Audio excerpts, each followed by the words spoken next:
My journey to the Klondike was of course very different, and so it is hard to imagine the hardships miners must have encountered in searching for gold. Nonetheless, my journey by today's standards were convoluted and long, as I was travelling from one wilderness in England to another in Canada.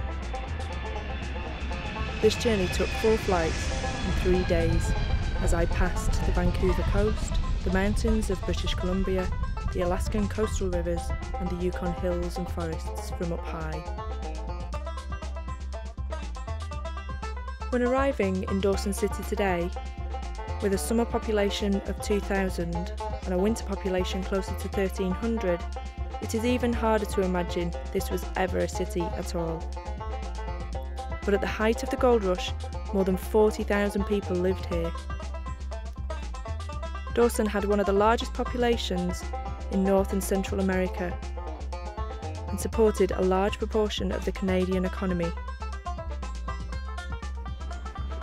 When John and his friends arrived on the banks of the Yukon, where Dawson City exists today, there was nothing but a floodplain. Today the risk of flooding is so dangerous, a dike has been built to protect the town.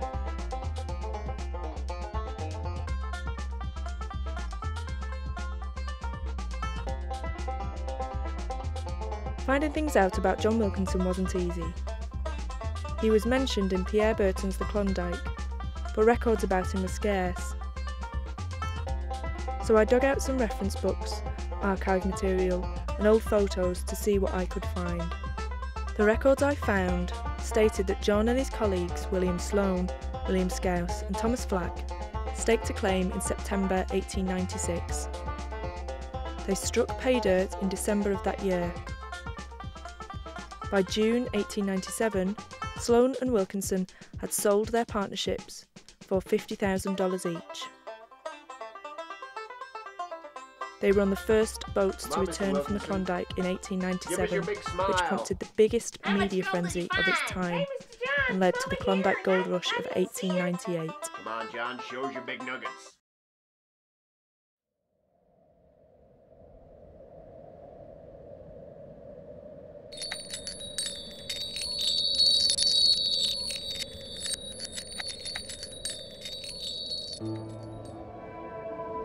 After a few days of being in Dawson, the snow began to fall heavily.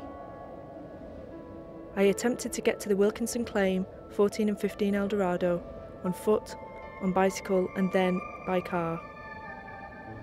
It became impossible, and I soon realised the only way to get there was by skidoo.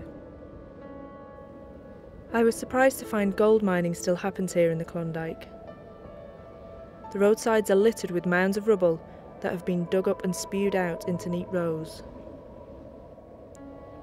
The snow covers these piles until eventually, smoothing them over, they disappear. All mining stops in the winter.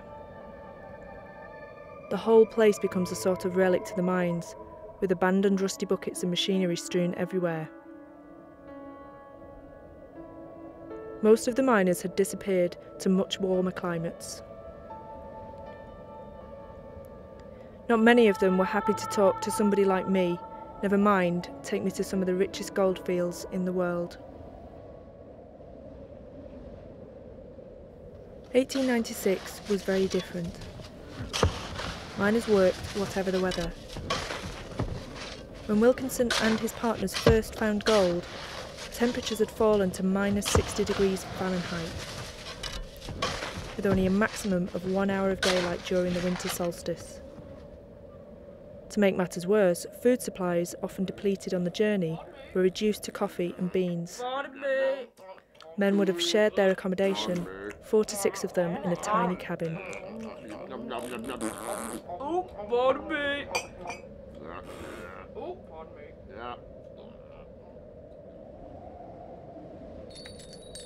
It only ever reached minus 43 degrees Celsius whilst I was in the Klondike in December 2005.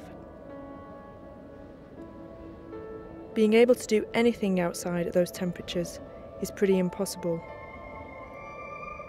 I tried to get to the El Dorado claims on Skidoo, but had to wait until a cloudy day when temperatures would rise to a balmy minus 15 degrees Celsius.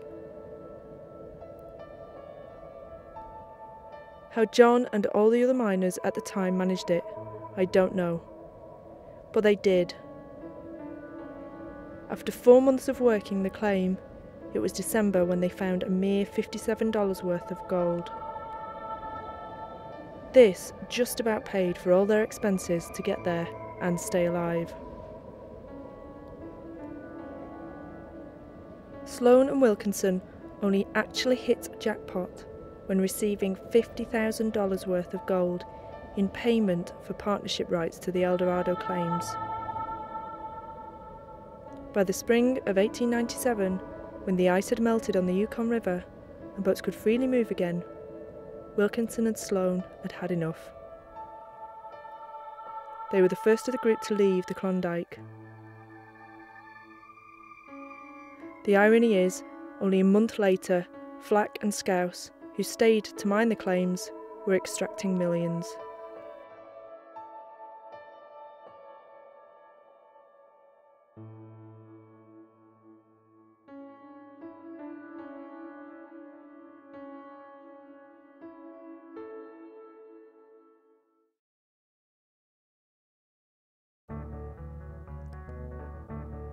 When I first heard about the story of John Wilkinson, I assumed he had gone to the Klondike to find his fortune.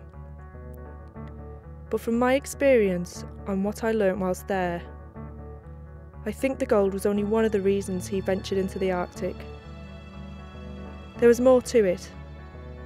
Whilst his entrepreneurial zest had taken him halfway around the world from place to place, job to job, there was obviously a great sense of adventure burning in men like John Wilkinson, who saw opportunities like the gold rush as a way of experiencing another kind of life. Sure, the money was part of it, but he didn't stay to make more. He cannily got out without having to lift another finger, seeing the value of the adventure he had already experienced. John Wilkinson was born in the small Weardale town of St John's Chapel, and it is here he returned to be buried. His small, humble gravestone reveals nothing of his riches, adventures, challenges or drive to achieve the things he did. What it does tell us is despite his travels and adventures, he returned to a place he had a great affinity with, so that we could share his story.